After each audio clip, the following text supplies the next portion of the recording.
internets? We're back at it with another podcast for Sultans and Sneakers. I'm your host, Mahi, the podcaster, and with my man, Bro Hajji. Bro Hajji, assalamu alaikum. How you doing, bro? Wa alaikum salam wa rahmatullahi wa barakatuh. How you doing, my day, brother? You okay? Alhamdulillah, alhamdulillah. How's everything? You're in Birmingham, right? I'm in Birmingham, brother. I'm in Man, the second belly of the city. beast. The belly of the beast. I So tell as ya, far especially when we talk about the topic we're talking about today, which I listened to your episode on Boys in the Cave. Boys in the Cave, they linked us up. They're good friends of mine. I listen. The Shia stuff, to me, everyone has their own personal tastes, right? The Shia for me isn't really like I listened to the whole thing, but I was waiting because it said Madkhali stuff, right? So I was waiting, and then it was only like 5 minutes, and I was like, that's it. So I was like, alhamdulillah, we'll be able to get into a little bit here because I spent some time with it. But I want to ask you first and foremost, you're from Birmingham. You were you born and raised there and everything? Yeah. Born and raised in the belly of the beast, like you like to call it. Yeah. Practically raised my whole life here. Yeah. It's. I would say in the UK, and this is my opinion. Don't get me wrong. Everyone's entitled to their own opinion, but for the Muslims in Europe. And I could even go as far as saying Muslims in the West, generally speaking. This is my sort of humble opinion. It's the best place to be for a Muslim. Birmingham, multicultural, masajids everywhere. We've got our, inner areas which are Muslim majority, predominantly Muslims. So yeah, it's a great place to be. Yes, it's got its ups and downs. It's got crime. It's got youth problems, but that's with everywhere, isn't it? But it's a great place to be. Well, you know what? I do hope to visit you guys, inshallah, in 2022 or something. We as our part of the Mad Mamluks team, I think we're talking about making a UK like a 2-week trip. Man. For sure. Hit us up when you're here, man. We definitely will do. Definitely had to spend some time in Birmingham, but the group, the ideology that we want to talk about today is what people maybe know as the Madkhali cult. Etc. What is your experience with them, and when did that start? Or first, define this group for the lay person, from your point of view. Yeah. So, Madkhali or Madakhila is a group, or it's a splinter group from what we call the Salafi Dawah, and the head, or should I say, the name of the individual who is founded, or I wouldn't say founded. We don't want to act like it's a new innovation, as they like to be hot on the innovation. But it's sort of following on from Sheikh Rabi' al-Madkhali. He rose to prominence after the First Gulf War.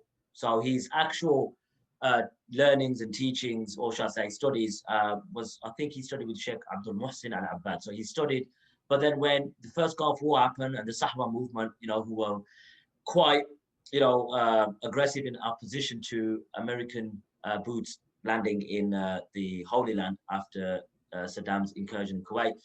That's where he rose into prominence. So to summarize, they are very extreme when it comes to disparaging Muslims. They have this sort of rigid, narrow-minded, intolerant view when it comes to declaring people innovators, and they are subservient to the tyrant rulers, the despots. And we're going to get into that shortly in terms of their boot licking methodology. So yeah, that's just in a nutshell. We could expand on it in terms of Sheikh Rabi's teacher, Muhammad al-Amin al-Jami, because in the Middle East they're known as Jamia, named after Muhammad al-Amin al-Jami, who came from Ethiopia. Right. Teacher at the Islamic University of Medina. But we'll move on. Is it fair to say that Sheikh Rabia is knowledgeable in some sciences of the Islamic sciences, like Hadith, for example, but his errors are really in this field of where he took this whole notion of jarh wa ta'dil, or criticizing the people, and went overboard with it? Is it fair to say, is there a way to have a balanced approach? Because some of these individuals we'll talk about later, like I'm sure the likes of Abu Khadija, I don't think you could say that this person has anything to benefit anybody, right? But Sheikh Rabia, do you think I hear a lot of different views about him, right?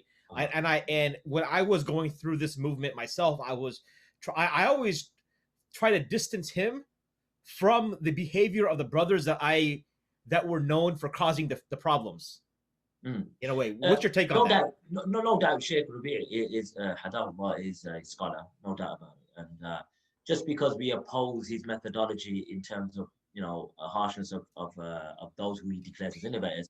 We should be just in our criticism. So yes, I would agree with you that Sheikh Rabi is a scholar. Is he on the level of just say a Sheikh Ibn Uthaymeen, or is he on the level of Sheikh Abdul Muhsin Al Abbad? No, I don't. I feel he's overrated, in my opinion. That's Yeah, my humble opinion. In comparison to the scholars that are around in his time when he was in his, at his heist, no doubt sure. about it, he's a scholar. But yes, his extremism and his misapplication and the intolerant view or the intolerant methodology that he ascribes to in terms of methodology or in terms of tabdi' and the methodology that's connected to it, it's definitely caused this wave that we are experiencing in the West. Mm. And he is responsible for that, no doubt about it. What was your first experience like? So in Birmingham, you've got Green Lane Masjid, who are like considered to be like the more not they're not considered to be Madkhalis, right? Oh, Sheikh definitely. Suhaib Hassan, right? They're Salafis, but not Madakala. No, But definitely. then the Salafi publication was like the Right Street joint. Exactly. Is Yeah, that right? I think you've got inside information from me coming from Chicago. I think I need to do my research with you boys in Chicago. But yeah, the background is, and again, this is from what I've been told and what has been sort of verified to me by many people. So it's not just hearsay. Yeah. Is that Green Lane Masjid is one of the oldest masjids in Birmingham, especially for the Salafi Da'wah. I think it is the first masjid. So everyone congregated and prayed there. Wright Street or the Madkhalis at that time had some disagreements and disputes with them, and then they split it onto Wright Street. So Green Lane Masjid, I even attend Green Lane Masjid, no problem. Very beautiful atmosphere, beautiful brothers that pray there, very hospitable, nothing but respect and love to the brothers at Green Lane. But just to add, doesn't mean that we agree from a methodological point of view. Mhm. But as far as their work and their effort and giving back to the community, second to none, second to none. And we have to, ask Allah subhanahu wa ta'ala to reward them for that. But when it comes to the Madkhalis, it's the same sect mentality. And we have to emphasize on that point consistently. Because they are marginalized, because they're being refuted, because of their extremism, people have called them out, rightfully so.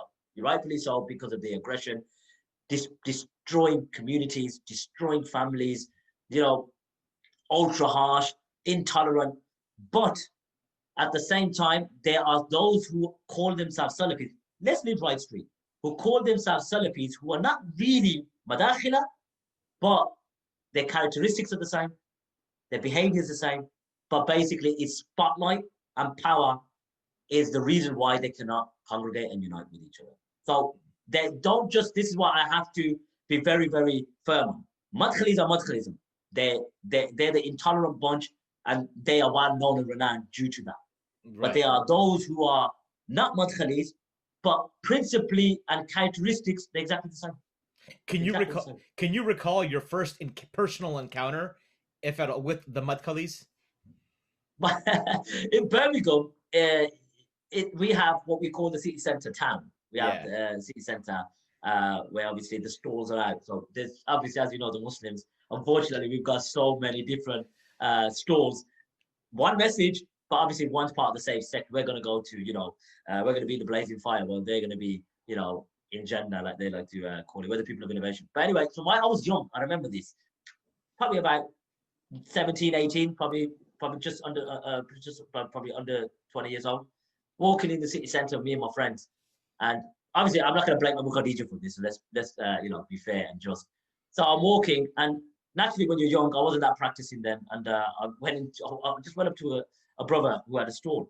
My lucky was a Madkhali stall, and I just picked up a pamphlet because they had loads of pamphlets on the table. So I just picked it up and I just looked at it, read it, and mashallah, because you get happy, you see brothers giving da'wah. Well, I was none the wiser. These guys are the extreme version of the Salafi da'wah. Ripped into me, literally. Bro, where do you pray? I didn't want to say, well, I didn't pray that. I had to go, I'll pray here. You should pray there. I was like, okay. I'm just praying, brother. What do you know about Salafiyah? And I was literally felt like this is an interrogation. I go, I don't know much about it, to be honest. I go, where is Allah? And I was like, brother, like, Really? Literally like raw and cut. That's how it Yeah. was. Very intimidating, very harsh. And that was my first experience. So I'm not blaming Abu Khadija, but as I grew older and then I started to interact with them, it wasn't just a one-off experience. This is their approach. There We can was see. the first time I had heard of them. So we didn't. I didn't know the term Madkhali till later, because when you're with them, you don't call yourself a Madkhali. What do you call it? What do you call You, yourself? you call yourself a Salafi. You're on the Salafi Dawah, right? Get it. Right, Get it. exactly, right? So I remember this is 2002. I wanted around that time. I was hanging out. So let me backtrack a little bit. I have some friends who. So I grew up in. I'm not originally from Chicago. I'm from a state called Ohio, which I know is this. in the Midwest. I watch you my know, boxing. I watch my boxing. I watch my boxing. Is you that, know who's from Ohio? I know someone. LeBron James. Sean Porter. Is he from Cleveland, Ohio? Cleveland, Ohio is LeBron. LeBron James is from Cleveland, Ohio. I watch boxing. Sean Porter's from Ohio as well, isn't he? The boxer? Yeah, Sean Porter. Dustin, is it Poirier? No, Stipich. The dude that won. The dude that beat Cormier. What's his name? Oh, okay. He's from Ohio. He's from Cleveland. Oh, he's from Akron, I think. Yeah. Okay. He's the heavyweight. I think he won the heavyweight champ in UFC. Okay. Yeah. Stipe Miocic. Oh, okay, that's then. Yeah. Okay. He's So, anyways, so it's a mid-sized city, right? It's not like a big American cities, but a decent-sized American city. Yeah, yeah. So I had some friends that I grew up with. They in the late 90s and early 2000s, their father was a physician, and so he would arrange for this Umrah trip to Saudi every summer. Wow. So I didn't go, but a couple of my friends and some brothers who were recent converts to Islam, they went. They went for like 2 or 3 months, and they would go study during the summer breaks. And this is before 9/11. So this is no problem, right? So then he, and then one day he calls a friend of mine up and says, "Hey, there's going to be a conference at Philadelphia where some shayukh from Saudi Arabia are going to be coming." Now, Philadelphia is like the East Coast. Philadelphia, East Orange, New Jersey, Germantown. These are like the hotbeds of the Madkhalis in America. That's like the original, like that's like the base, right? Wow. If you like go back historically. So even today, probably to this day, but so they had this conference in Philadelphia, and my friend, a friend of mine, he went. He's Afghani. He's like a lay Muslim, like prays 5 times a day. Does his faraid, but he's like the average dude. He doesn't. He's the basics. He's not a student of knowledge. He's not gonna like. You're not gonna. If you ask him what Allah is, he's not gonna. He's not like, what are you talking about, right? He's just gonna be like, like a lot of our friends growing up like this. So his uncle used to run a gas station. So I used to go hang out at his gas station sometimes while he was on a shift. And so he was telling me, he was like, hey, Maheen, the guys I met, they're the strictest. They're called Salafis. And so he's telling me the story. He's like, yeah, I went to this conference, and I found out later that I don't know, Sheikh Saleh Suhaimi, I think, went to this conference, who's from Saudi. Yes, this is before 9/11 though, but he went to this conference. And he's like, these guys were checking their pants at the entrance. Above the ankles. Above the ankles. And they had a dude there with scissors, if necessary. They were like, hey, either you roll them up or we can cut them if you want, Not that bad here. It's not that bad here in Birmingham. I gotta say, I've never heard this story. There's many other stories that the Madkhalis have been, entrenched in as far as scandals and vice versa. But this is the first. I've never heard of this. So there was and he was telling me the story. These guys were like, they were really harsh too. The whole vibe. Like because they're Afghani, they're Hanafi, they're praying with their navels, right? They were getting corrected. They were like, up on, you got to be like this, up on the chest, and then there was a brother who just converted to Islam. A contingency came from California, the West Coast, Other side of the country, came from this conference with a brand new convert, became Muslim like 2 weeks ago, right? So this guy, he tells and I guess because my friend was like somewhat normal, he like relates to this convert guy who's just brand new Muslim, and he's like, "Hey man, I can't handle these guys. This is crazy." Like, and so he told them like, just tell my guys I'm taking off. So my friend took him to the bus stop to take a bus back to California overnight, so he helped them escape. And this is the essence of their da'wah, that either it's my way or the highway, or basically if you don't toe our line or our understanding of Islam, then you are dal mudil, you are misguided, you are innovators, you are, people of innovation. And this is where we find this overzealousness and this extremism. Because look, I say this, and I've said it on the podcast with Dilly as well. Yeah. These guys are no different to the Takfiriyun. You know the ones that the Anjem Chowdhury lot, I don't know what the equivalent you have in the States, but these extremism of you're not Muslim, you're a kafir, if you don't declare that person a kafir, you're a kafir. They're the opposite side when it comes to tabdir, when it comes to innovation. So this guy's an innovator. So did you listen to him? Yeah. Okay. Well, in that case, then you are an innovator. Or do you sit with this sheikh? Yes, I do. Okay, then in that case, the Salaf said, taking it out of context, highly misapplied. And then what happens? Actually, this is the problem. I am not surprised, and I say this from the bottom of my heart. There are people who scare Muslims, and at the same time, I hope I'm wrong, even are responsible because of their actions and behavior that people leave Islam because of this. Right.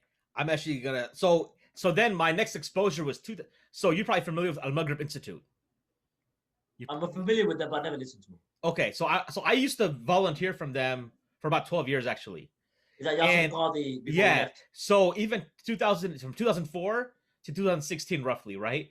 I will say that Al Maghrib, and we'll get to this, is part of the reason why I never fell in fully to the Madkhalis, because I always took their classes, even if I was going to the Madkhali masjid. And some of my friends today will tell me, Mahin, you were never a Madkhali. You were never all in. And I was like, you're probably right. Yeah. But I spent most of my time there with them.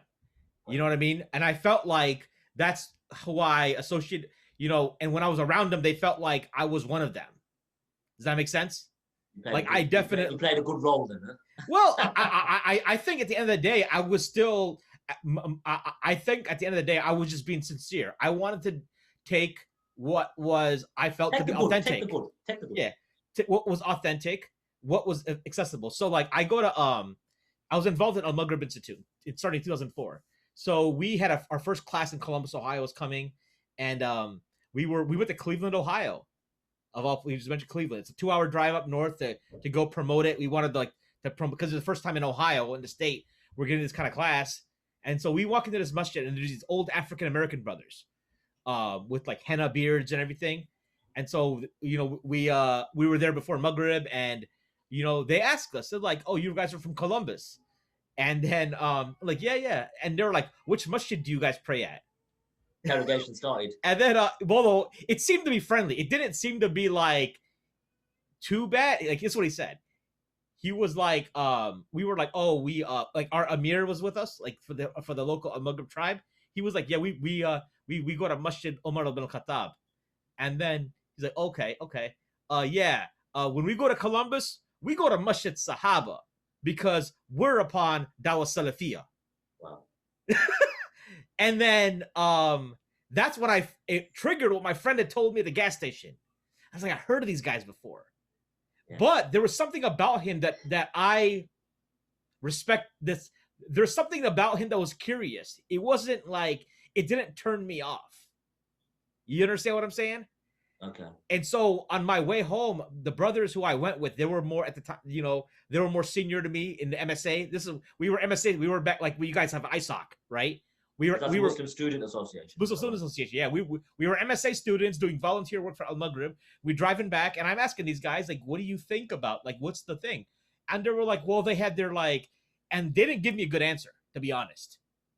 Like, I don't feel like the brothers themselves. They're like, well, they tend to like center themselves around Ibn Baz, Ibn Uthaymin, Al-Albani. It's kind of like their own trinity, but kind of. And I was like, is Al Maghrib Salafi? Because someone told me Al Maghrib Salafis. It's like, no, not really. It's nothing really clear cut. So what do? When I go back to Ohio, when I go back to my home city, the masjid the guy was talking about, I start going there.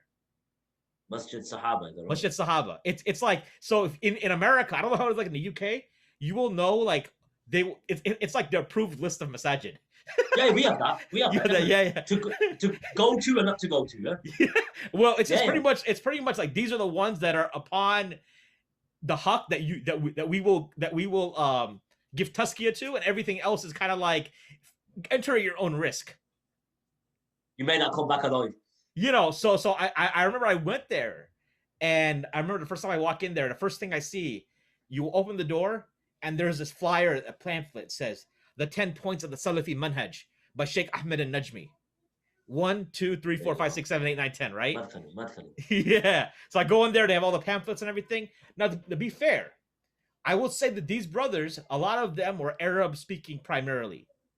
So they didn't have the type of aggression that the English speaking ones do. Like as we get into the show, I'm gonna share with you like the dumbest things I've ever heard.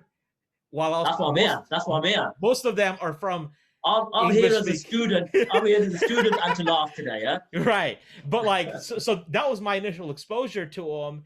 And the thing that attracted me, you gotta understand, it's not a town like Birmingham or Chicago where there's like circles of knowledge.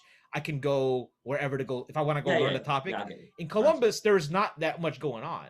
I walk in there and they have a class schedule. At the time, I'm getting interested in the dean. So I see that, oh, these are the books. And I would be like, oh, and I was listening to Yasser Qadi's Kitab al-Tawheed at the time. I remember a lot of his tapes. And I would see, oh, they're teaching at that time, Yasser Qadi was like, it wasn't a full burnout just then, was he? Yeah, no, he's different. He's different. And you know, I have a relationship with him to this day.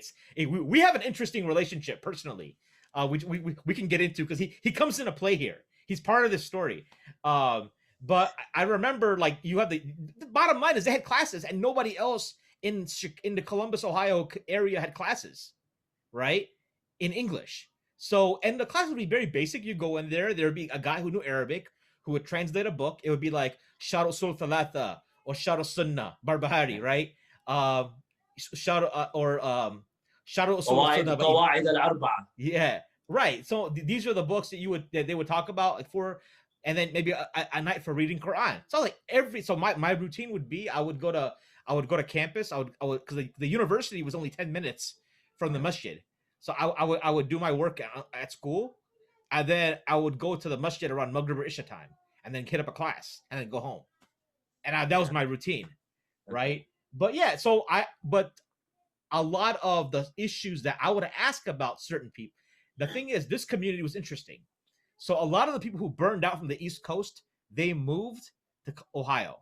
They were part of the Salafi communities that were super harsh on the East Coast, and they moved to Ohio. That's all I think, if you don't mind me asking. My geography is not great. Oh, you're probably looking at an 8-hour drive, 8 to 10 hour drive. From Philadelphia, I moved 8 hours to Ohio. Yeah, right. Any reason why? Any reason why they moved to Ohio? Well, it's cheaper. East Coast is more expensive, right? Okay, but sense. A lot of the community, when the Dawah for the Salafi Dawah in America centered around people, there's a brother by the name of Abu Muslima. I don't know if you so if you ever you probably know Abu Usama al-Dhahabi. Yeah. Of course, local, he's local now, right? But he's from the East Coast in America, right? So he's from Florida. He's from I think Philly or Jersey. He's from that area. He's from that spot. So they would send all these brothers to Abu Muslima was the first well-known like da'i. He was in East Orange, New Jersey. Okay. So he was, and then what happened was there was a whole like falling out where he got kicked off the manhaj, and there was a split, and then a lot of guys I think a lot of the brothers out there in the East Coast realized this is not what Islam was about, because again, most of these people were people who converted to Islam. They're not born into the faith. They're African American brothers who came from the streets, who when they came into Islam, they came into Salafiyah. So a lot of them moved to Ohio because there was a community building in Ohio that was driven by mostly like Iraqis and Somalis, who and who focused more, and they weren't as tied in, because if I ask like the imam of my masjid at the for the most part about Abu Khadija, he knew who he was, but he didn't like listen to his he went directly to their ulama, if that made sense, right? For example, one time I said, I was like, brother Abdulaziz, I was like, Abu Khadija says that Ibn Baz is Sheikhul Islam, and then because he says that, he says that if Abu Khadija, his when he talks about Sheikh Ibn Baz, he calls him Sheikhul Islam Ibn Baz, and he's like, so he's I asked the brother, I was like, what do you think of? So I was like, what's your take on that? And he's like, listen, what do the ulama say about Bin Baz? That's what I say. he wouldn't say he's not gonna like go after Abu Khadija, but like anyways. So that's kind of where it starts. But I want to start going through the dumb things that I started hearing, and these are things that I started thinking. Let's like go for it. Common sense starts. You start using your brain. You're like something does not right here. So the one of the first brothers that I had met when I went to this masjid was a Caucasian American brother. He converted in the 80s. So he's been Muslim like now what? Almost 40 years, right? If you to this day and age. And I still keep I haven't talked to him, but I know he's doing well. He was an old friend of my dad's. So he was there, and I was happy to see him because I remembered him as a child. He used to come by and like, give me candy and buy me books and stuff, right? But he had joined. And do you mind asking, are you from the diaspora from subcontinent? Yeah, from Bangladesh. Bangladesh, okay. Yeah, I'm from Bangladesh. A lot of brothers, I noticed when I speak to a lot of Asians, I have a Pakistani background. I noticed a lot of brothers from New York are Bangladeshi heritage. Yeah, is that fair to say? There's a lot of Bangladeshis in New York for sure. I mean, wow. There's like 180 million of us, I think, in the world, so we got to go somewhere. That our land isn't that big. Fair enough. You know what I mean? Argue with that. But I think that so I saw this brother, and this brother, the first I remember this one time he was talking. His parents even became Muslim, right? So think about this: you're a white American, you're from a farm in Ohio, right? You become Muslim, you become Salafi. His parents even became Muslim, and they passed away. And one time, I remember one day he was reminiscing about his parents. He's like, "Yeah, alhamdulillah, they accepted Islam, but they died before they got on the dawah. They didn't get on the dawah. Like he didn't know about the dawah." Is number 10. I don't know. I'm not ranking them. I'm just kind of like throwing them out there. Okay. And maybe we can rank them at the end. I don't know. You can tell me which one was the dumbest thing. So this Salafi. So let me repeat it back. So the brother acknowledged he's a revert. Yeah, he's a revert. Yes. So he acknowledged his parents became Muslim. Right. Embraced al-Islam. Yes. But so when they passed away, Allah yarhamhum. Yeah.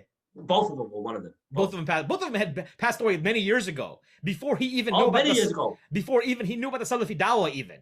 Does that make sense? Oh my God. So was that a testimony of his to say, unfortunately, they've gone? No, he didn't say they're going to the fire. He just was upset. He was like reminiscing, like regretful that they did not know about the Salafi Dawah yet. Because even before he knew about the Salafi Dawah, right? Not great. You know what I'm saying? Like I was like, dude, you know how many converts to Islam would kill to have their parents become Muslim? Yeah, exactly. Irregardless of what like thinking about like, oh, where their Aqidah is, or like what group they're in, right? So I hear that, and sometimes it wouldn't like it wouldn't register right away, but it would like I'd remember, and later as I started, and I think one of the things that started happening was I mentioned Al-Maghrib was important for me, as far as because these guys were all actually Medina grads. So every time Yasser Qadi, when I first met Yasser Qadi, it's 2005 September. Okay, I pick him up from the airport, and then I take him to his hotel, and then I pick him up after his class Friday night, and we go to a restaurant to eat. And I ask him straight up, and my thing was I wanted to know why was there this beef between the Salafis. There's like Medina.com Salafis, and then there's like Abu Usama, Ad-Dahabi, and Shoaib Hassan. Troy, Spubs. Yeah, so you see Spubs and Troy on one side and Abu Khadija, and they're all fighting about this dude named Al-Marabi. Hassan Al-Ma'arabi. Hassan Al-Ma'arabi, right? And I was asking, I said Yasser Qadi that we're at some like diner, right? And I'm asking him like, okay, listen, I want to ask you a question. You just got back from Medina. Can you explain to me like what the issue is here? Why is there a problem between like the crew of like the students X, Y, and Z versus this? And his jaw like dropped. He was like, subhanallah, I can't believe you're actually asking me this, because I thought I left that when I left Medina.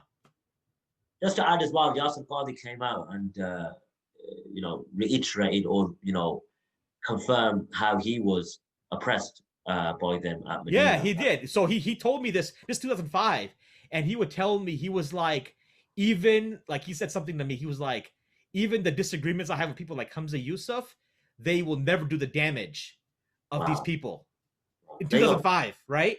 And Violent people. and he was hard. He was, and Yasser Qadi's always been very, when he in his speech, he's always been, even in one-on-one conversation, he's always been like pretty direct. He doesn't like sugarcoat. I just met him a few hours before, right?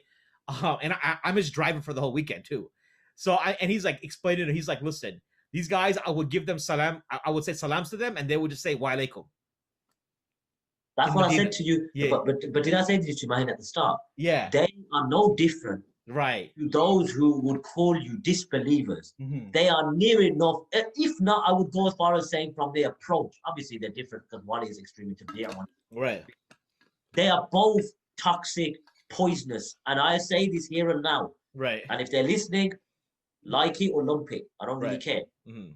For us Muslims to unite, meaning for us to have sanity, for us to have coexistence amongst each other, because we do differ, we would rather, with our differences, find, well, obviously not an extreme, like, you know, we're talking about Aqidah extreme. We will keep you guys to one side. We don't want, you won't be even part of the conversation. Right. You guys will be just kicked over there and say, you know what, you guys fight over Hassan al-Ma'rabi and Muhammad ibn Hadi al-Madkhali, whatever his name is. You guys stick to that. Right. Leave us alone. And this is why my videos, or since this back and forth I've been having for 2 years, I believe honestly the damage that they've caused over 2 decades, especially in the UK, the damage that they've caused for 2 decades, I've only been going back and forth aggressively with them for 2 years, if not over 2 years. It still hasn't done justice to the damage they've done, and I've still got plenty more to do. So for a little taster, 2021 ain't gonna be any good for you guys either. For sure. All right, so yeah, so what my thing is, when I would be, it got me thinking. I'm like, Yasser Qadi is a master's degree graduate from Medina, and he was very direct about it. Yasser Burjas, I don't know if you know Sheikh Yasser Burjas. He came to town. He's a Maghrib instructor, also a Medina grad from like 95. I asked him, what do you about this group? And he looks at me, he's like, they got you, huh? Like, the fact that you're even asking me is a huge problem. Yeah. That people who like start asking these questions about Sheikh Fulan and this Sheikh Fulan, like, you're in Ohio, dude. Like, why do you care? They've injected you, basically. You know, but he was just like, and I was like, yeah, these guys are always out of the, just Sheikh Abdul Bari Yahya. He's an Al-Maghrib instructor from Seattle. He comes to town. Is that the Cambodian brother? He's the Vietnamese brother. Good bro. I like listening to him. Yeah. I asked him. Same story. They were like, these guys are just like a fringe. Sheikh Rabia said something about Sheikh so-and-so, and they like took him to court. Gospel. Yeah. So, so basically it's just, all these Medina graduates were confirming opposite of what I was getting. And when I was doing my homework, I was like looking up, okay, Abu Hakim Bilal Davis, never graduated. Right? Who else? Abu Khadija, as Yasser Qadi himself told me. He's like, never, as he says, he's never set foot in Medina. I mean, the university, right? Yeah, he doesn't like, he doesn't. I think the closest he got to study, from his own testimony. I did a video on that. I saw that. That's my first video I watched of you. Oh, was that the first one? Okay. I fell out of my chair. When you're dealing with comedy, you have to add more comedy to give you sanity about the most ridiculous things he's coming out with. But he himself, from his testimony, from obviously as you watched it, I think the furthest he's got to Medina in far as education is Kuwait. He studied in Kuwait, but whether he went out to Kuwait to work as a freelancer or whether he went out to study, that's a different matter. But it shows you, Brother Mahid, that think about this for a second. The man who is what you would call the leading figure for such a long time in the West hasn't formally studied. Can you believe that? And he's got everyone like this. He's the puppet master.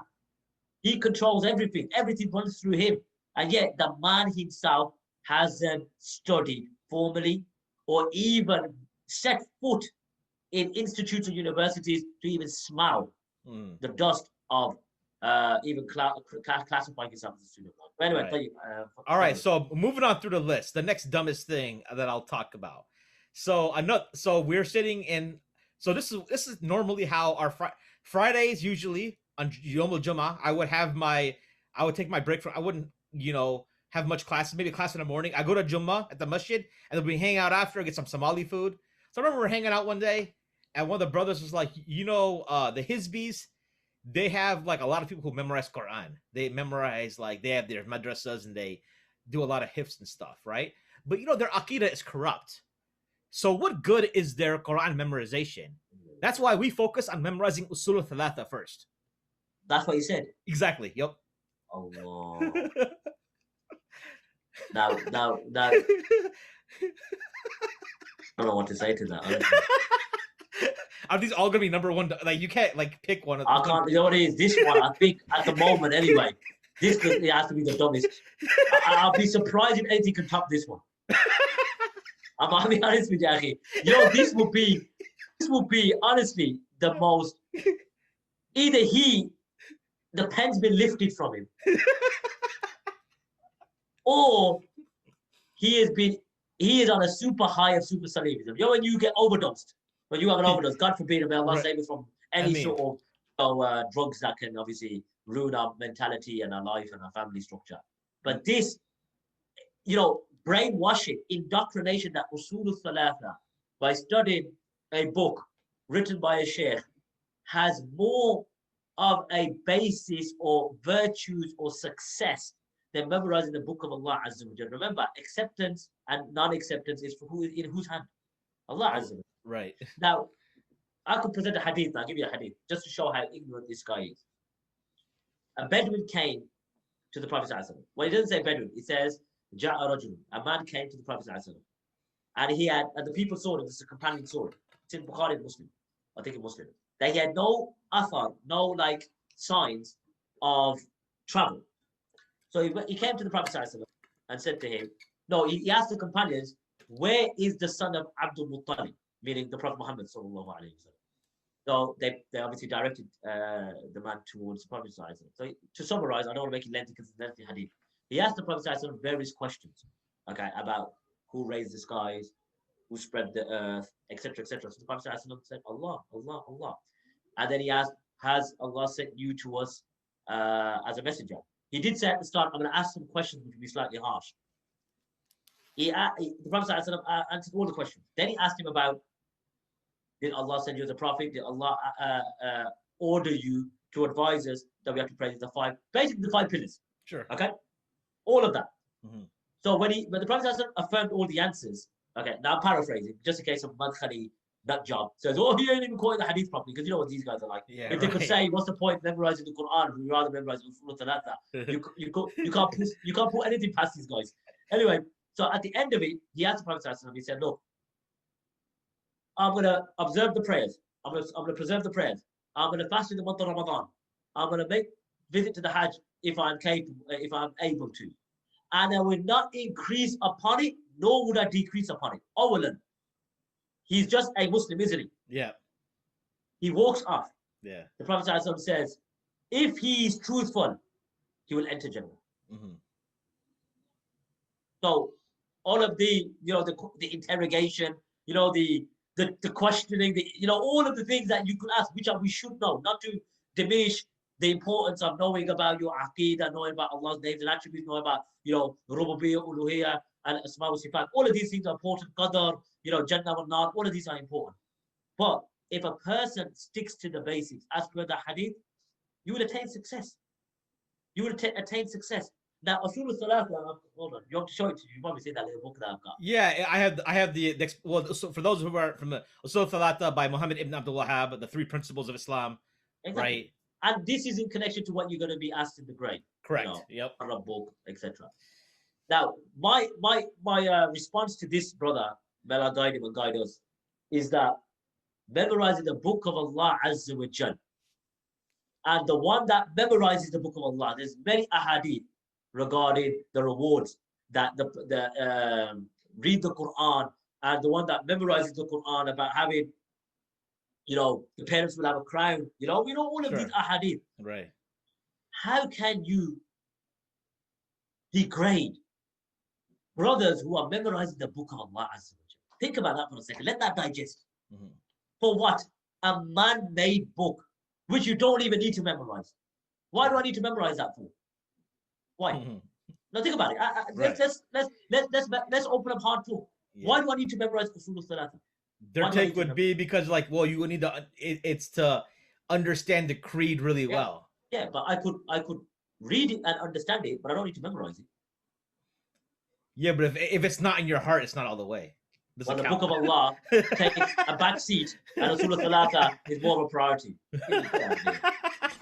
All right, next dumb thing I heard. Let's go through it. I was. This is I remember I was driving. There's like my Columbus, Ohio guys will know Morse Road. I was driving on Morse Road in Columbus. It's like the Somali area. It's like our commentary room. Maybe, yeah. And this one brother was like, he was like, the Hizbis, you know, all they talk about in their khutbah is akhlaq. Is that how it usually starts the conversation? The Hizbis. No, it was just like, no, the conversation. It's all about, like, when you get around these guys, it's like, it seems like, yeah, I know this guy. I know this guy, either Hizbis, this Hizbi guy, or the same dude, by the way, was like, he had like a corporate job, right? Corporate job. So he goes to a corporate job wearing an izar. So he's allowed to. I mean, no, but I guess they didn't say anything, but they were like, oh, you know, these kuffar were making fun of me because of my izar, you know, because I was at, like, because you're working at a corporate, you know, because you normally there's like a dress code. Yeah, but like I think when they don't expect a dude to walk in there with an izar on, right? You know what this might stem from, and again, this is all about this Columbus. This way, I think after this podcast, yeah, I think Columbus, Ohio will probably match Birmingham the way it's going. But no, but a lot of these guys that I'm gonna tell you stories about, they flaked out, they flamed out. Oh, Salafi burnout. Within a year or two, like, I saw that they were like, yeah, exactly. Beards are gone. You know what it is? Having the right aqidah, learning about the deen, all of this is very important. Right. But you know what else is important? Spirituality, cleansing your soul, remembering Allah Azza wa Jal. Remember, right? Look, if they could put the book of Allah on the back burner, right? Why are we surprised with anything else that comes out their mouth? That all they talk about is akhlaq. Let's now present the hadith. The Prophet ﷺ said, he said, "Bu'ithtu," keyword, "Bu'ithtu," I've been sent to perfect good manners. Like, right. Keyword is "Bu'ithtu," I've been sent. So who does the sending? Allah Azza wa Jalla. Sure. So how can you? And the Prophet ﷺ also said, he said, the best one of you are the ones who has the best akhlaq. Right. How? Ma mizanin. What's the hadith? There's nothing weightier on the scales illa bi husn al-khuluq, or kama qala Rasul, apart from good manners. So if that's all they talk about, obviously, what do you want them to talk about? Yeah. And now the second question is, how do you know they don't talk about anything else? Maybe when you entered that mosque, right, they were talking about akhlaq. But, okay, they weren't talking about, guess what they weren't talking about? Rasul Thalatha. Or Sayyid Qutb. Well, Sayyid Qutb, yeah, he's got to be spoken about. Yeah, well, that's the thing. Like, I remember when I first got in with these. So here's the thing. I got to clarify that a lot of the damage wasn't necessarily from what I heard at the masjid itself. A lot of it was compounded by what I went online. Because listen, I'm a curious guy, right? Yeah. Like, you know, the brothers, again, like a lot of the Arabic speaking brothers, they were nice brothers. MashaAllah. Alhamdulillah. And to me, I regret that. I'd like to go in there, but the problem is, when I visit my hometown, I like to go visit them. But the issue is, they always ask you, like, oh, so how would things go? Like, you know, what masjid do you go to in Chicago, right? And I remember the first time I went there, I was like, yeah, I went there, and they weren't lined up the right way. Their ankles weren't the right angle. So they have the scissors ready. No, not there. So it wasn't as crazy, you know. But I remember, forget what I was getting at. I'll come back to my train of thought in a little bit. No problem. You got a lot to think about. You got a lot to go but I want to give clarification that it's not like the brothers. Oh, this is what I was saying. It's not like I don't. This shouldn't be like an expose on the masjid itself or the brothers there. A lot of it is from what's coming out of Birmingham, because what I was doing is I was going online. Take it easy, brother. Don't blame us here. Don't blame us here, bro. SalafiTalk.net, for example, right? I was checking it every day, the forum. You know, they had an old forum that used to It hasn't been updated in like 9 years. It's still alive. And then I would take Abu Khadijah's khutbahs, and I would give the same khutbah at my college, at my university.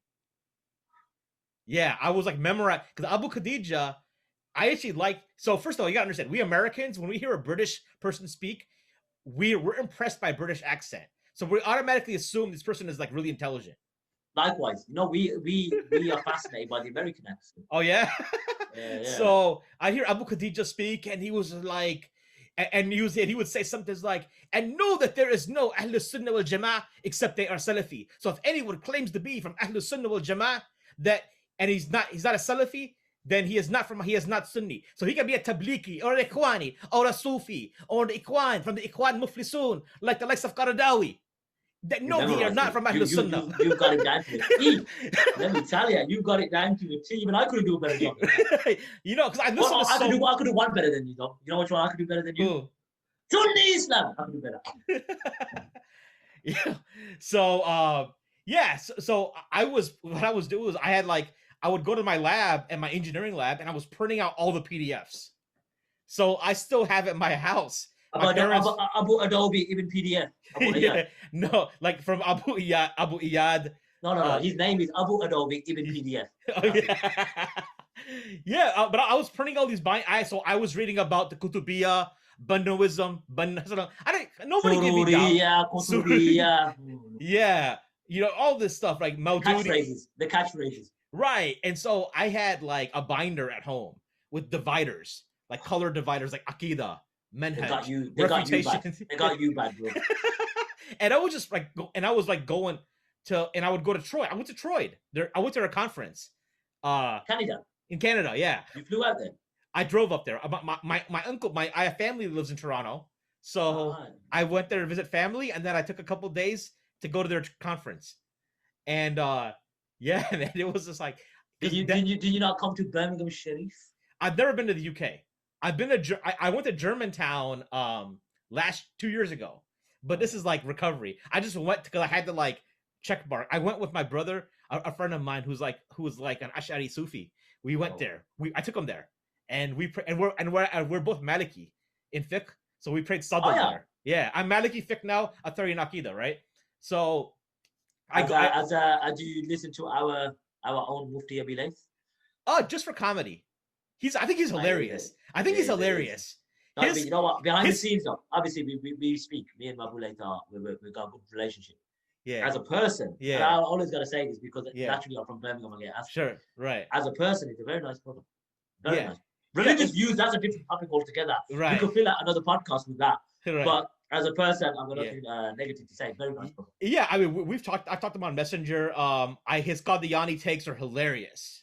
Yeah. Like, I was dying. Right. But even in Germantown Masjid, there were some books in Arabic, and I asked my boy Rashid. I was like, you know, I was like, yo, what does that say? He's like, oh, this book is a refutation of the Ikhwan Muslimin. On the shelf. So it's just like I have got Birmingham for sure. When I come, I'm gonna walk in a right street masjid.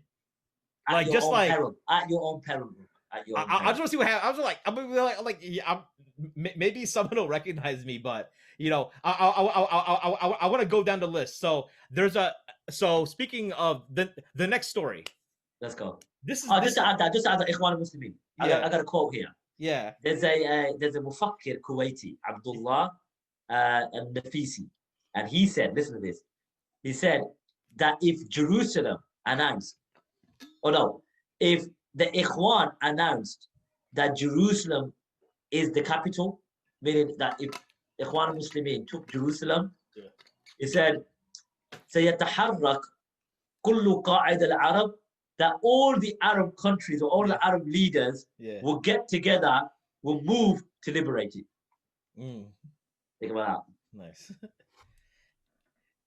All right. So what's the next one? So I think for me anyway, just to give you a bit of. So that one is number one for you still. That's 100% at the moment. I probably can't beat that, to be honest. But like. You should have saved that to like the middle. Yeah, I wasn't. But I've got a great story for you at the very end. Well, let's hit it. I'll leave it at the end.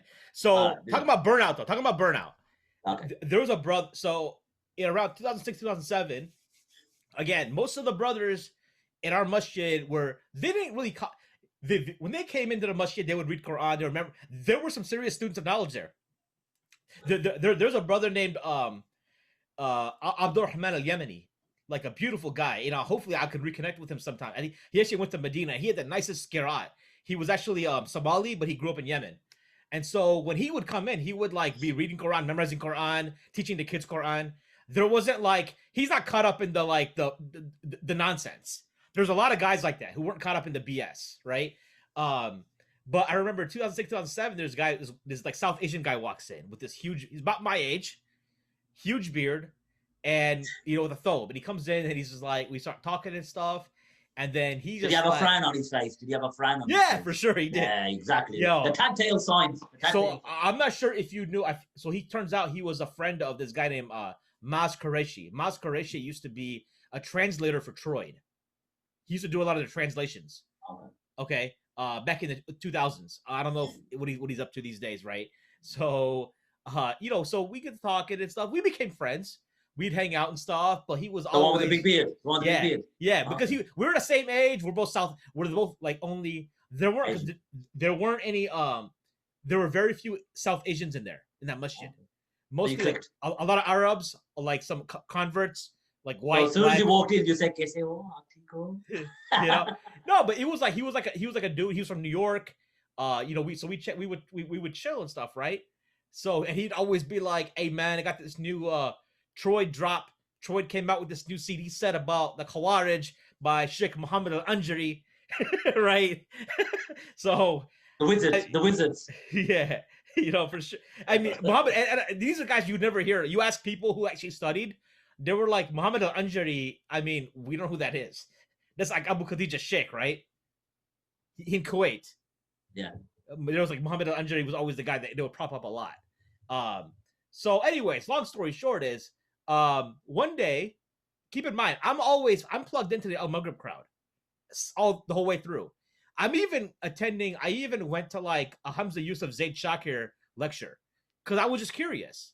I was like, listen, hybrid, you're hybrid. No, because to me, I'm like, listen, like all this like stuff I'm learning.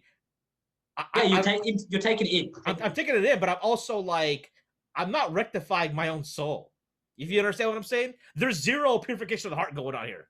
Zero. Because I'm just becoming a prick. If that makes sense. So even the way I talk to my parents, right? I remember like my you know, my dad found a Troyd tape in my car one time with the Saudi Gutra logo. Yeah, that's what their logo is, like the red and white shimar. And he was like, "Are you becoming Salafi?" I'm like, "Yep." He was like, you know, so we'd have back and forth about stuff, right? So your dad, I would assume, is Hanafi. Yeah.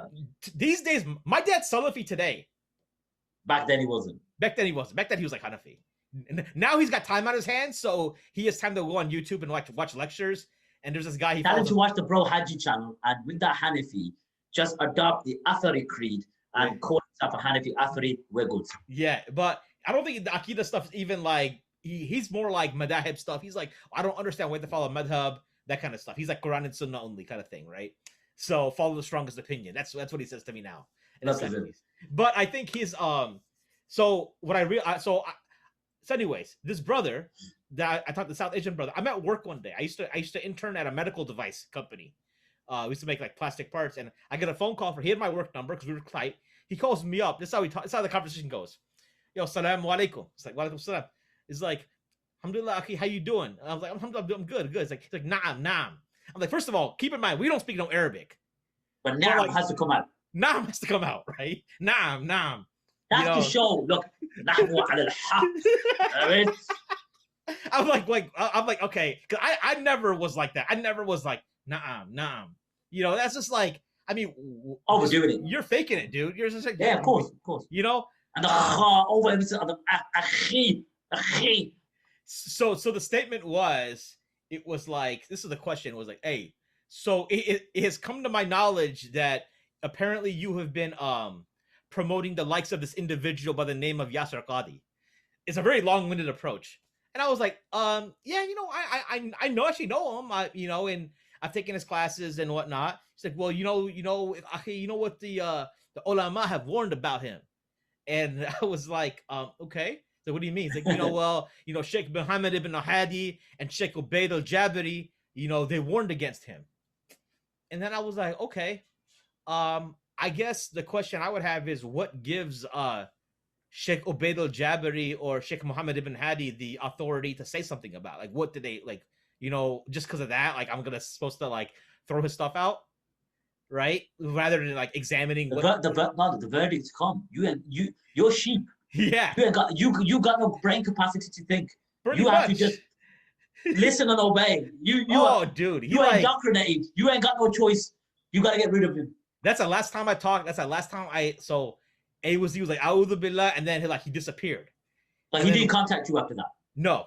Then one day you are a person of innovation. You are this, you are that. You're finished. So check this out. Now, maybe like a few months later, I'm giving the Jummah khutbah on my campus. Okay. And I see this guy in the crowd. He's there. Beard. No, gone. Beard is gone.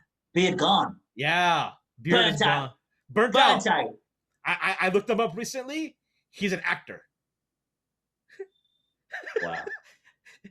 Like he's an actor on like Broadway theater or something like that. Like Romeo and I think he was in Romeo and Juliet or some Shakespeare play. So basically 180. Yeah, like boom, like implosion.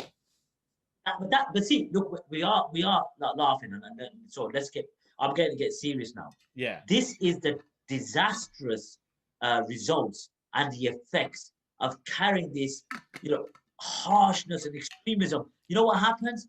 You lose sanity. I'm telling you, to adopt that methodology, it kills your brain cells. And many people or many groups within that, what I mean by groups of people, I don't mean the group itself, but groups of people, I could account and confirm many such people who have gone off the rails and done a complete 180 because it's not sustainable. Following this methodology is not sustainable. And also, like they say, smoking's bad for you, or smoking causes this. Madkhalism they should put something on the front cover. Like when they got those, advisory parental explicit lyrics or something. Yeah. They need to put something on the label when you consider adopting that methodology because it's cancerous, poisonous, toxic, and unfortunately, my love, guide this brother. We are we're talking about very serious matter, and he got too deep into it, and look at the results. Look at the look at the. I'm gonna give you one more dumb statement I heard, and then we'll get into the final story, and we'll cap it off there if that sounds good. So as we're learning, we learned fiqh, and as we did, basic fiqh, we learned about the pillars of salah. The placement of the hands, obviously, as anyone knows, is not a core. It's not a make or break. Valid difference of opinion. Right. Exactly. It's a valid difference. So I was listening to a talk. I don't know if you know Muhammad al-Sharif, the instructor, the founder of Al-Maghrib Institute. Heard of it. I listened to an old talk of his, like from like 15 years ago, called the four Imams, and he talked about how Imam Ahmed himself. It was narrated that he used to pray with his hands under the navel. Yeah, like the Hanafis. That's a valid Hanbali position. Okay, so and you see Sudais do it too. It's in the Haram. You see them do it.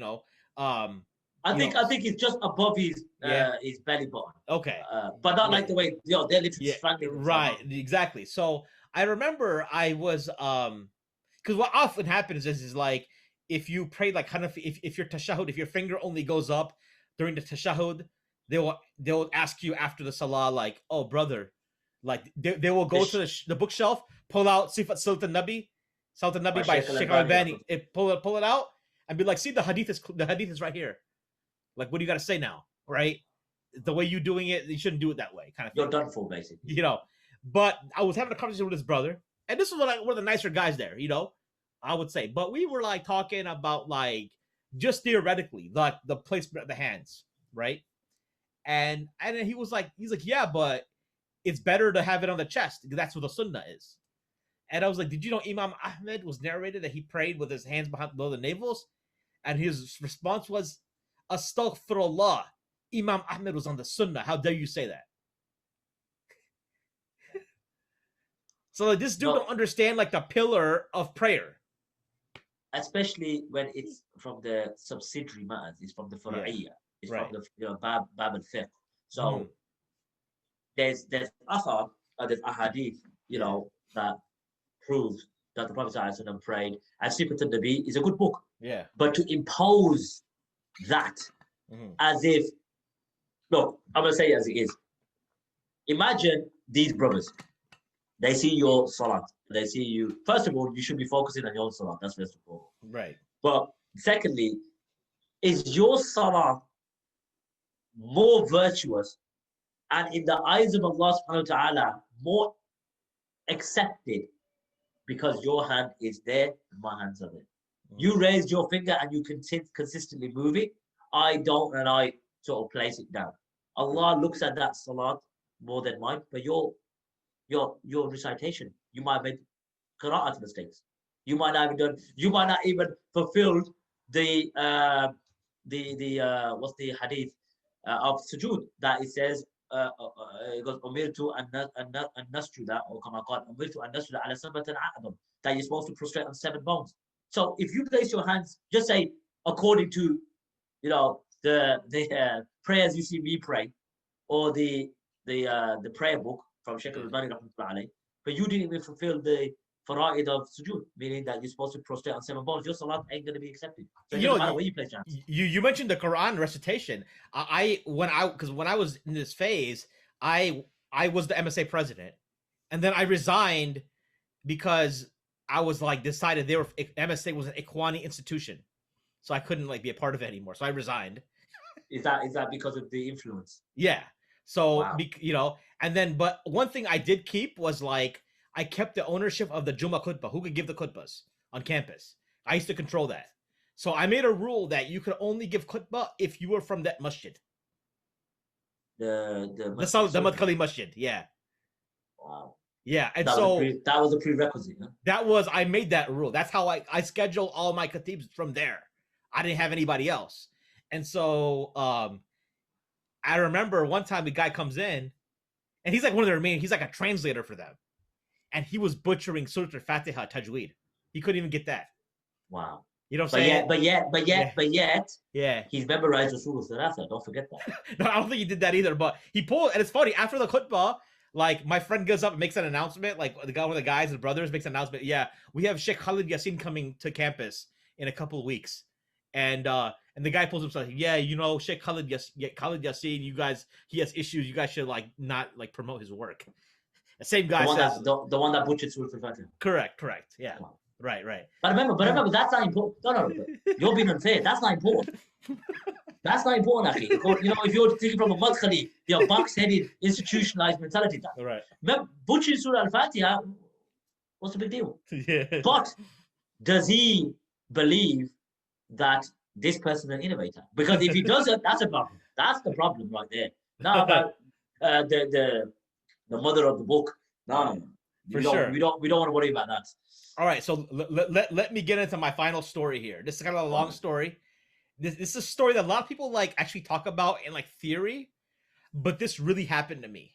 Okay, and then I want to get your take on it. Man, I'm not making this up. This is real. I just want to make sure. Okay, so there was I guess these probably there was a brother by the name of Muhammad Yassin. He was a da'i. I guess I don't know if he's still active or not, but at the time he was a da'i for the Madkhalis. He was based out of New York City, Caucasian brother from and he studied in Medina in the 80s.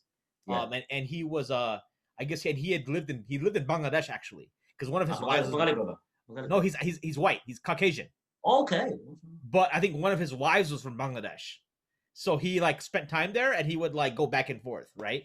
Okay. So we actually invited him to our conference. And the first time he came, I was like full on in my phase, right?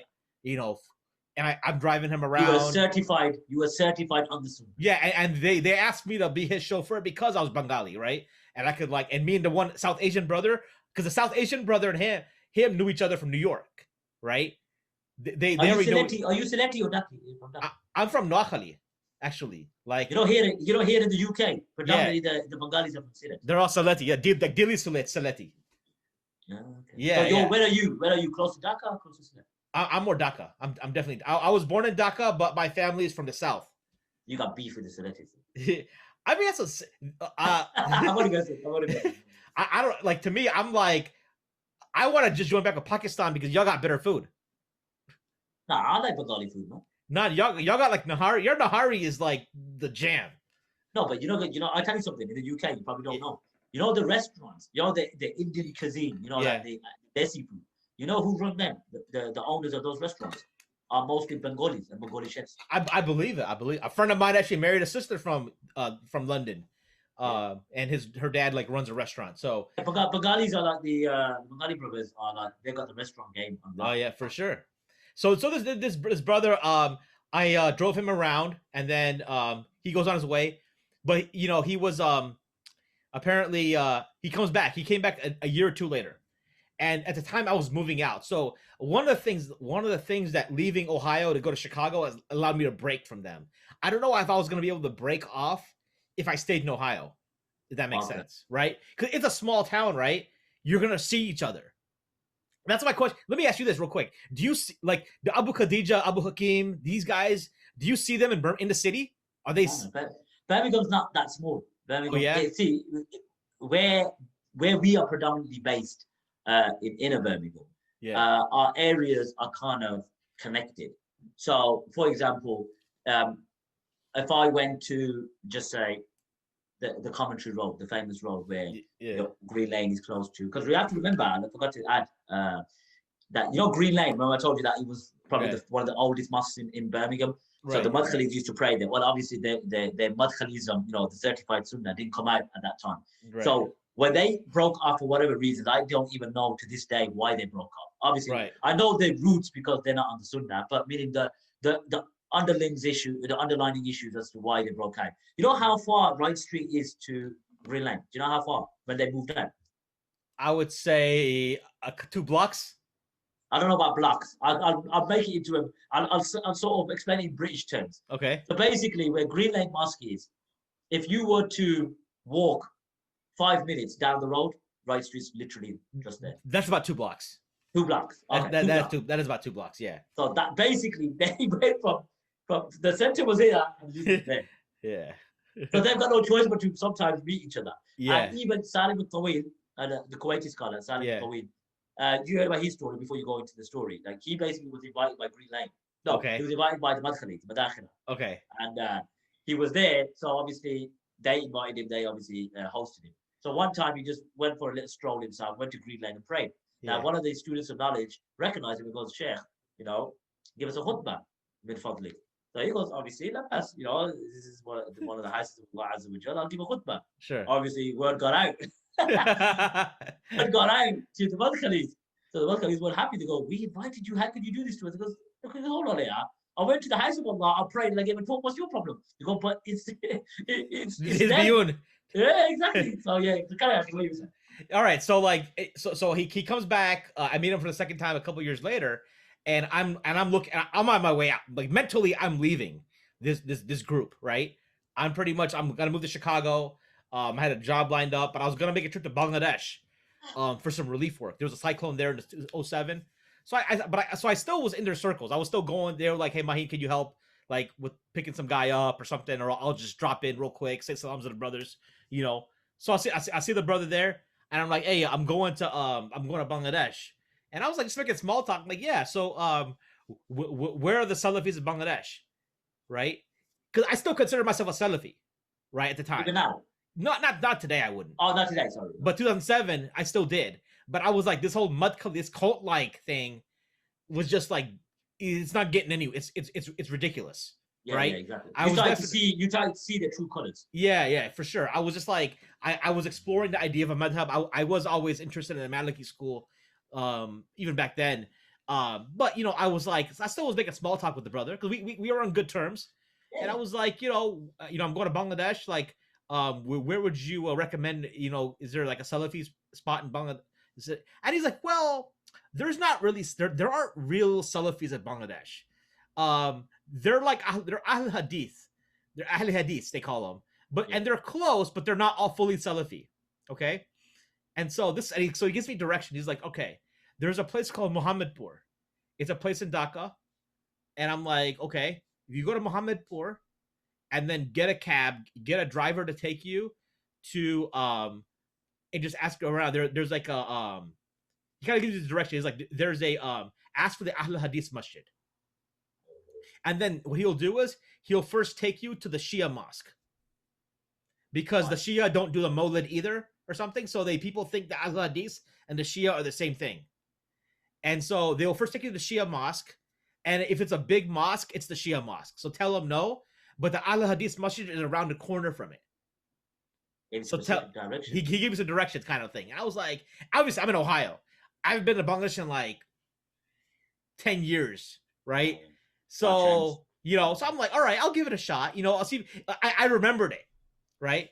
And he was like, and then when you go there, like, not everybody there is on the haqq. But you gotta like so many layers.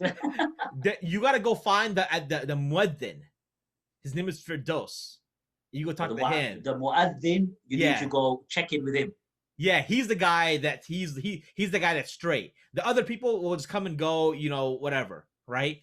But that's the he and then you tell him that you know me, and then that's all you need to do, kind of thing, right? So long story, I go to Bangladesh. It just so happens my uncle, my chacha, you guys chacha, my chacha lives in Mohammedpur, that area he's talking about.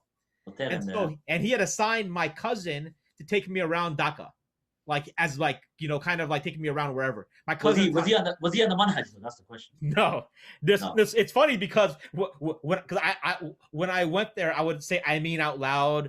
I would pray the Jama'ah and I would blast that. Wait, can I ask you a question? I know this might sound a bit odd. Sure. I know these Salafi brothers are not into. When you do Rafa al-Yadayn, did you do it to make a point? Like you go. I used to. You did it to emphasize on it. Yeah. I noticed that. They always do it to show themselves. Yep. I mean, I don't know about these guys. I then make sure I got the feet out extended. You know what I'm saying? But like I go, so even like, so my Bangladesh trip, my uncles, you gotta understand, when you go to Bangladesh, you come from America, they expect you to be a freaking Satan worshiping heathen. They figure you go to America, you've lost Islam. It's over. You went for the money, you gone. Yeah. You come back and you're praying. They're like, wait a second, you're better than us. Some of them, we don't even pray. So they ended up. So my uncle was taking me around to like business partners. He was like taking me to lunch. And he was like, this is my nephew from America. Mashallah, he prays and he's It's a shock. It's a shock. He prays and stuff, and he's very much like into Islam. He gives khutbah sometimes and stuff. But the only issue is he's Ahl Hadith. He's not like us. That's what he said. He said that. Sorry, look, my cousin. One day, I'm like, all right, this is the day we're gonna go find this masjid. So we haven't found it yet. How dare you? No, it wasn't the first priority, unfortunately. No. For a Salafi, that should have been, mate. I had to go see my grandma first. Oh, okay, man. I'll let you off. You know what I'm saying? Family comes first. So we get in a car, and I think we were gonna try to catch Isha there. I think that was the plan. So it was like after dark, after Maghrib, and the driver, my uncle's driver. We tell him my cousin has no idea what like Ahl Hadith is. He's heard of it vaguely, simple guy. Yeah, he tells the driver is like starts cursing right away. The Ahl Hadith, they never pray. They never do munajat. Munajat, like the dua after the prayer, the group prayer. Yeah, congregation dua. Yeah, congregation dua. He's like, these guys never pray. They never do dua ever in their lives. He was like started cursing right away. So he's like, anyway, another extreme. That's another extreme. So he's driving around. He's driving me around, and sure enough, we show up at this. He's like, I think this is the one. And I'm like, I tell my cousin to translate. What's on the sign here? It's like Fatima, Hussein, Hassan. It's like, this is the Shia joint. This is the Shia joint he told me about, right? Directions. Yeah. So I was like, then because all my cousin was doing was like rolling down the windows and just asking people like, "Where's the Ahl Hadith Masjid? Where is it at?" Just asking people. So it's low key. No one knows about this. That's But then finally people would point. But first people would took us to the Shia Masjid because they thought that was it, right? Wow. And then we went around. We were like, "No, that's not the one." Then they're like, "Oh, maybe try this one right here." We went around that corner. I walk in there, and You felt at home. I go in there and I'm like, yeah, is there's a Firdaus here? And he's like, yeah, that's me. He's like, okay, do you know Mohammed Yassin from America? He's like, yeah, he used to teach, all this stuff, and we were talking back and forth. And then he asks me, it's like, so your Aqidah and your Manhaj and his Manhaj, everything the same? Ekoye. Yeah, okay, yeah, right. And then he was like, I was like, yeah. I was like, he's like, welcome. And then they started talking about how like everybody's on bidah because they do Rafal they don't do Rafal Yadain, right? And all this stuff. The other extreme now. But. Yeah, so there's like 10 people there, and my cousin was shocked. Because in the whole of Dhaka, this LA, this mosque with the 10 people that's uniting to pray, day upon guidance, and everyone else. But that is a big city, by the way. Population wise. So everyone else is Bumrah. You know what I mean? Everyone else is God. Yeah. So there's always this trope that people talk about, like when converts, when you become Muslim. Oh yeah. Well, that's not real Islam. Real Islam is here. You got to go to this country. It was, no, not that country. But now you got to go to this village. Oh, they go to this mosque. It's like you got to look for that one guy. He's on the hawk. And you go find that one guy. And he was like, I heard you and the imam. It's like, yeah, but the imam, I saw him reading a book of Sayyid Qutb one time. Oh, and so eavesdropping, like looking over. That's just a trope, yeah. That's the story. But do you agree, Mahid? Do you agree? Now, yeah. Now that you put everything out there, your experience, and obviously, I have to break it to you that the Usul Salasa one is just the worst of them all. But if this is not a cult, the way they behave, this exclusive ladder, treat people with suspicion, no, love. It's true, they don't have love for the believers. It's only entrenched with their own little loyal members. It's true, isn't it? If this is not Hizbiyah, then there is no Hizbiyah on the planet. Right. Honestly. And in Birmingham, look, I haven't been involved. Alhamdulillah. Alhamdulillah, I've been saved to that extent. I could guarantee there's far worse stories here in the UK, bro. I could assure you. I could assure you your stories, in Colombo or Ohio or, the little town or the little city you're from, won't match the stories, because in the early 90s when we were growing up, there was loads of scandals. And I don't want to go into it because at the end of the day, there's no firm Shari'i proof. Right. But I was growing up, so I was probably like 15 years old in the mid 90s, going into the early late 90s, touching my teens or my 20s. Bro, you don't want to know the stories that coming out from Birmingham. You don't want to know. Honestly, we could fill. You've done your 10. Yeah. If I really want to go through the archives, I could fill probably here till Fajr. It's almost. You know what I mean? I don't think I don't hit 10. There's a few I left up that I thought weren't, because once I gave you Sulu Thalatha, I was like, I can't top that. I thought we are. There's no shock factor. After that, it's like that was like I dropped that bomb early. I know, like you shot me straight away. Like I was half that asleep. I saw. No, man. But other than that, I would have to agree with you. I mean, if you like, I've always tried to like maintain a respect and decorum for everyone I've interacted, even like the brothers that like said, at the end of the day, they're like, we still treat them like our brothers. I think they are our brothers. No doubt about it. We they have the rights upon us. Right. Haqqul Muslim ala Muslim sittun. They have 6 rights upon us, and no one is denying that they are our brothers in faith. And obviously, if they needed support or needed assistance, whether it be financial, whether they need the nasiha, they've got that right on us. Absolutely. But the question here is, do they see us like that? I don't think, absolutely not. I don't. Because it seems like that way. I do real quick. I want to ask you, because like Brother Shamsi, he's someone that he was not on the scene back in my time. Is he like a newer? Is he part of the Spubs crew, or is he a part of his own like crew? No, with Shamsi, because remember, I've just been in the Dawah scene, if that's the best way of putting it, for just over 2 years. The brother Shamsi that goes to Speaker's Corner. Yeah. That brother, who I've had a back and forth with now for near enough 2 years. Yeah. He is from London. So I'm from Birmingham, he's from London. Okay. And he is part of the wider Madkhali groups. So he's got his own center or mosque called Dar Sunnah, Right. which is in Shepherd's Bush, which is in London. Yeah. But it's affiliated to the head Q Yeah. in Birmingham, which is my city. Mm. But with Shamsi, I'll tell you a story about Shamsi. Allah Adim, I've got 17%. That's the battery. You know, when I left my charger upstairs.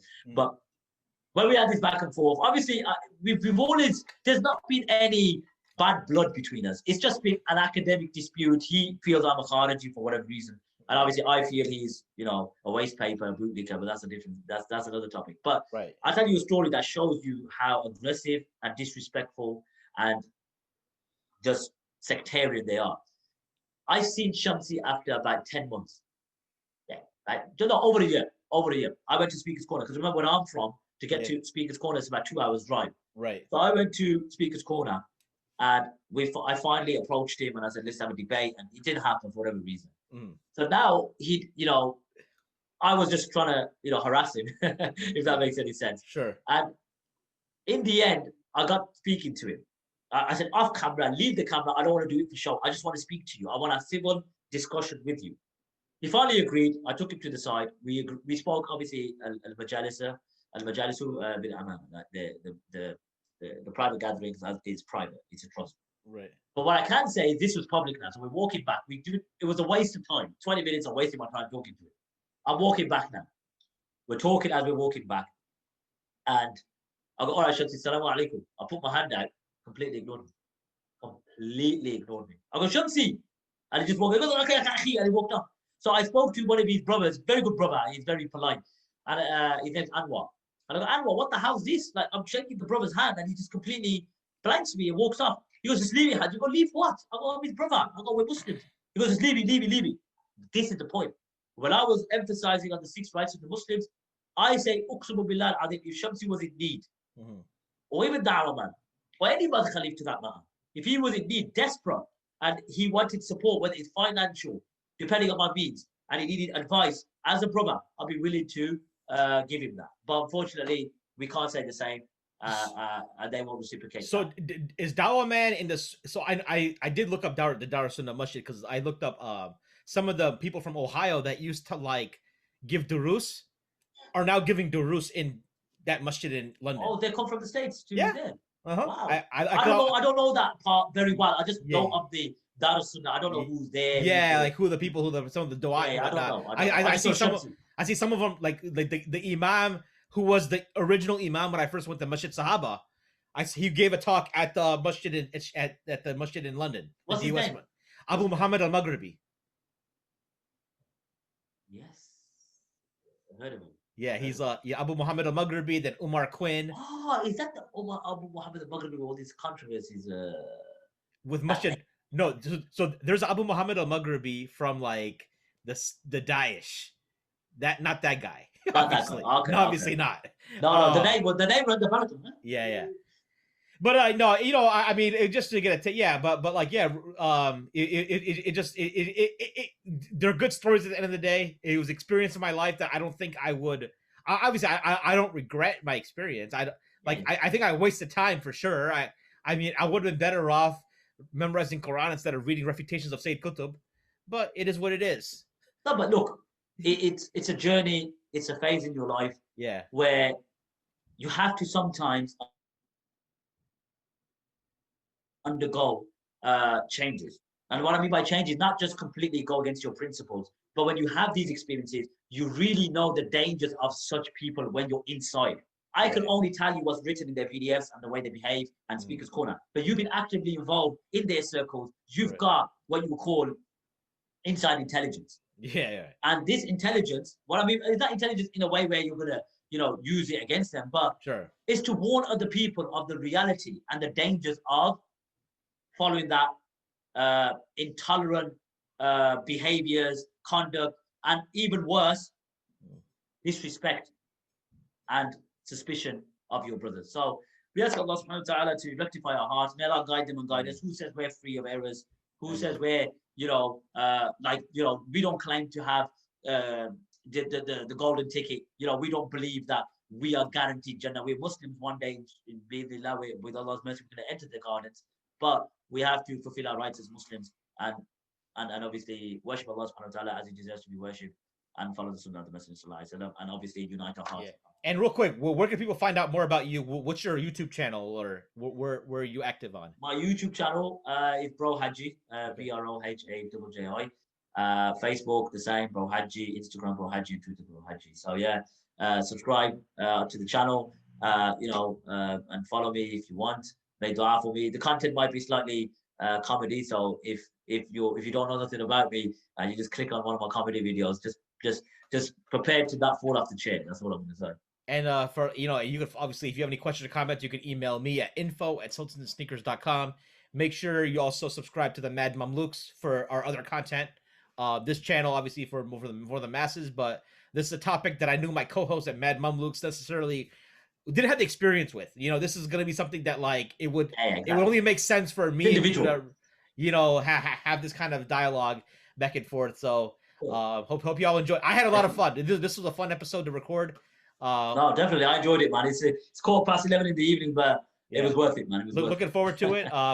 And then just subscribe on iTunes. We're on the Pocket Cast, Spotify, Stitcher, Google Play, and then obviously YouTube as well. Yeah. Subscribe to the brother's channel as well. What's your channel again? Sultans and Sneakers. What's your channel? Sorry. Sultans and Sneakers. So subscribe to that. Okay. For sure. Okay. It's a channel that you need to subscribe to, bi'idhnillah, and inshallah you'll see this. It'll be on probably sometime soon. Yeah. So I did a live stream. I'll probably put this out. I got one drop in this weekend. So week after. Okay. I'll okay. But it'll be on your Facebook though, yeah? Yeah, I'll put it on my YouTube as well. So yeah. Okay. It's on my Facebook right now. All right. For our listeners out there, take care, guys. Take care, peeps. All right, assalamu alaikum, Muhammad. Appreciate it. No problem, man. Anytime, brother. It's good conversation, man. It's good fun. Yeah. Hopefully, looking forward to connect soon in person. And let me know. Hey, once it's all COVID thing, it's done, dusted, bi'idhnillah, then come down and make sure you come see me, bi'idhnillah. Yeah. And then I'm sure this might get a lot of. I don't know. Have you on your channel? Have you done anything like this with a former Madkhali? On your own channel? No. So hopefully you could. I don't consider again a former Madkhali, but again someone who's at. No, but you were involved. Yeah, for sure. Yeah, for sure. So you want me to put it on my channel? Yes, I'll put it on my channel as well. You can if you want. It's up to you. What I'll do is when you put it on your channel, I'll share it on my community tab. Absolutely, man. All right. We'll talk soon, inshallah. Take care. All right.